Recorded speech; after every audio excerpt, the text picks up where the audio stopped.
For King Charles and his family, it's been a challenging year.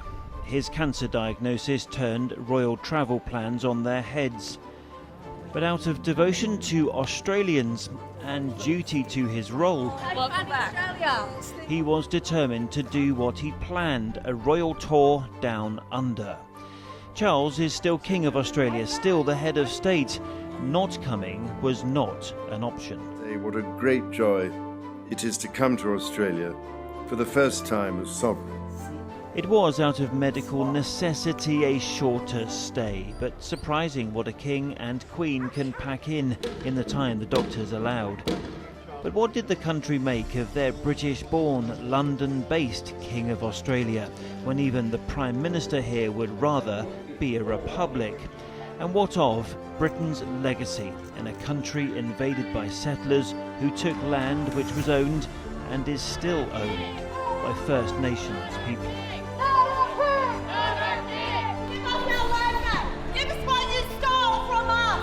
It is why this was the most important royal visit of King Charles's reign so far.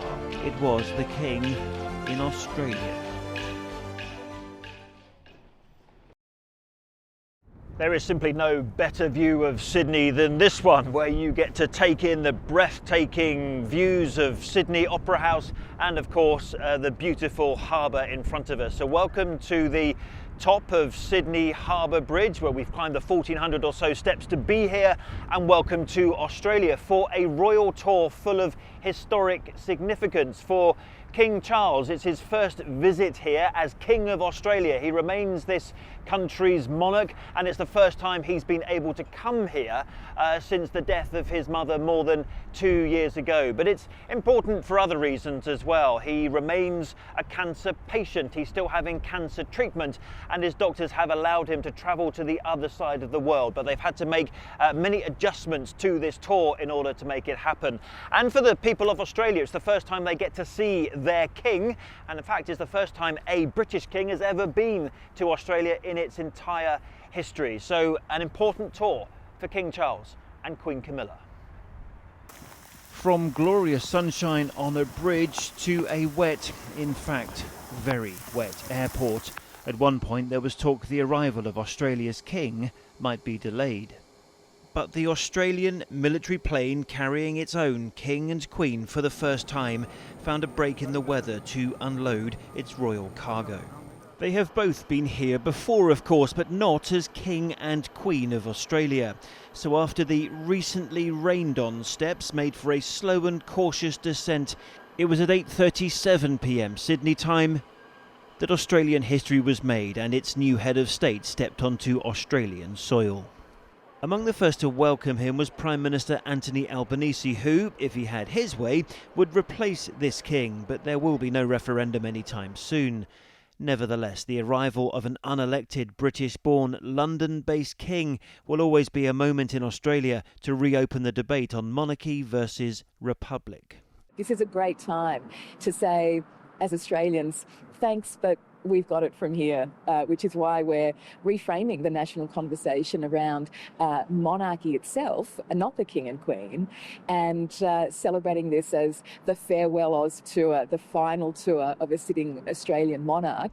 However, it was a Queen which delayed Sydney's plans to honour its king. Queen Elizabeth, the cruise liner, was stuck between the projector and the Opera House and couldn't set sail because of the rain. But she eventually did, and images of the then Prince and now King in Australia finally got to where they needed to be. After a long flight, even a king and queen need some moments to adjust to the time zone. A down day was in the schedule on doctors' orders at the impressive harbourside home of Australia's Governor-General, who was hosting the royal visitors.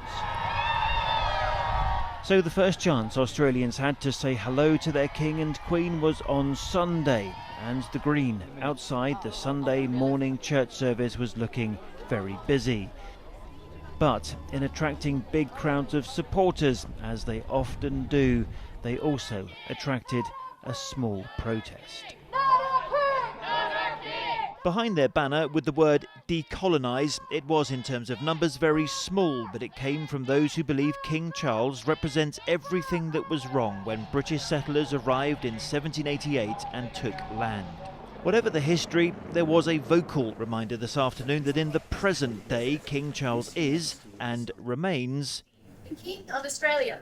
Charles came to the New South Wales Parliament as Prince of Australia half a century ago. Today he was back in the same place as King of Australia. It just remains for me to say what a great joy it is to come to Australia for the first time as sovereign and to renew a love of this country and its people, which I have cherished for so long. And he showed some of that affection straight afterwards with an impromptu walkabout. Welcome back. These Sydney crowds, always likely to be more supportive, told us they would still rather have a king from the other side of the world than any politician in his place. As my grandmother said, would you rather have the royal family than a dictator? And I'd definitely rather have the royal family.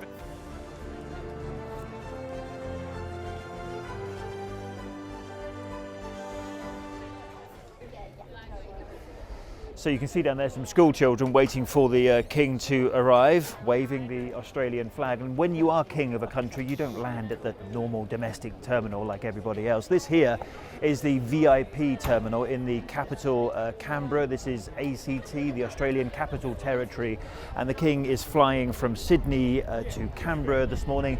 We've all had to come in advance. The way royal tours work often is that the media have to come many hours before the king themselves. So we came to Canberra last night. But actually in coming to here today, it is a moment to recognise the land that his plane will touch down on, because Canberra might be known as the modern day Australian capital, but if we're talking about time before 1788 when British settlers came here, this is land, and it's acknowledged as land belonging to the Ngunnawal people who have lived here for tens of thousands of years. There is a tradition in Australia now that many outside this country might not have noticed. They acknowledge those who are the original custodians of the land. In other words, land which belonged to the indigenous people long before British settlers arrived here in 1788 and took it. So the royal procession into Parliament House today was led by those whose ancestors first inhabited this continent. Canberra, the King and Queen herd, is built on land which belongs to the Ngunnawal people and has done so for more than 20,000 years. I am a proud Ngunnawal woman.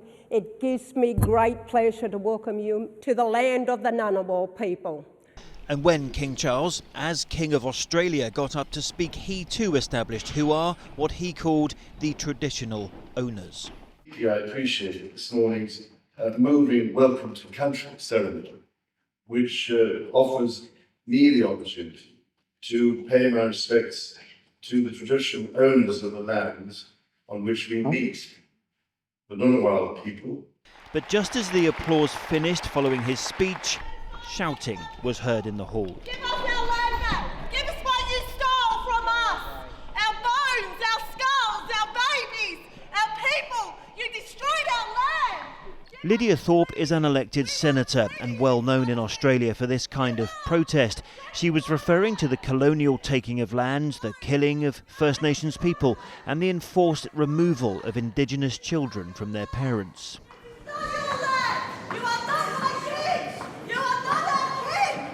After watching it all, the King and Queen suddenly found lots of things to talk about with the Prime Minister and his partner sitting on either side of them. Today's event was an opportunity Senator Thorpe was not going to let pass. Continue to resist the colony until we have a peacemaking treaty where we can celebrate this country together. We don't need a king from another country to dictate to us what we do here. Although it's safe to say this kind of thing doesn't happen very often at the end of the King's speeches, he did not look particularly surprised by the shouting in Parliament House. Senator Thorpe has form when it comes to this kind of protest.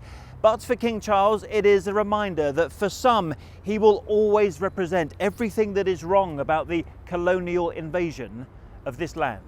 So in just one day, some Indigenous elders welcomed the King and Queen, another protested, and many other Australians were simply happy to see their head of state, a sign of modern-day Australia's complex spectrum of opinion. Back into Sydney for the final day, and any resident here will tell you about the city's traffic. But a king needs to get around quickly, and there are times when even the TV crews like us can't get left behind. Amazing how far and fast you can get in Sydney when the police helicopter and motorcycle outriders do the traffic management for you. And on their last day, the King and Queen had a lot to get through. A smoking ceremony is how many of Australia's Indigenous people cleanse spirits and welcome visitors by smouldering native plants. And what's known as a welcome to country ceremony was performed for the King, who once again heard similar views on the problems facing First Nations. But this was a planned visit rather than yesterday's surprise protest. He chose to come here. And we have to be respectful of that. And I'm happy to have him here. So, everything back on track, it meant a return to the more familiar royal tour pattern of community barbecues and herding sheep, of course. But there was a very personal visit for the King today. He was told about major advances in the treatment of skin cancer.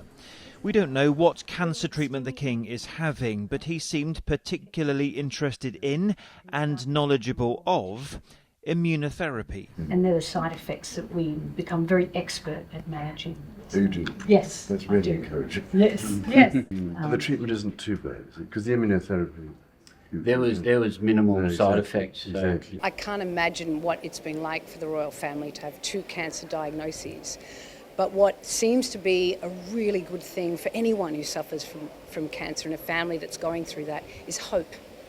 Hope that you can be treated. Some of the discoveries that we've made here have made a difference to many other cancers, so it's been great to discuss those with the King. Taking that encouraging news with him, the King and Queen headed to Sydney's famous harbour.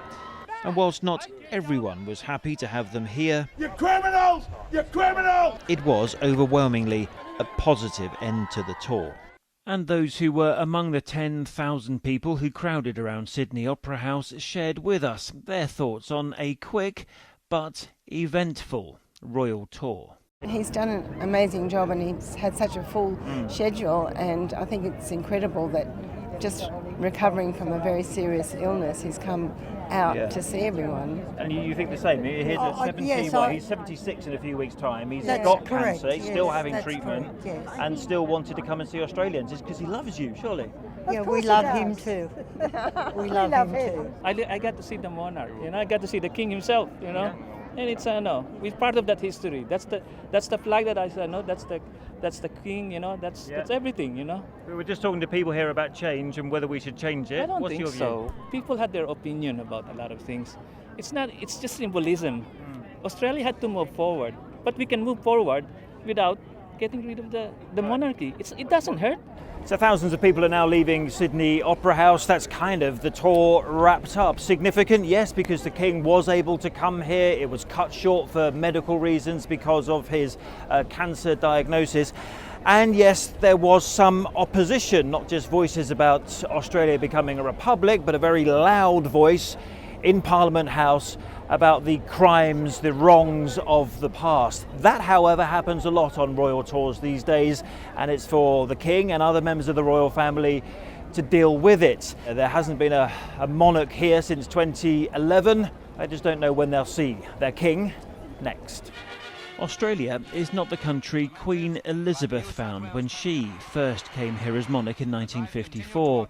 This king, on his first visit as head of state, has heard loud and clear the voices of modern-day Australia. And there is much to reflect upon.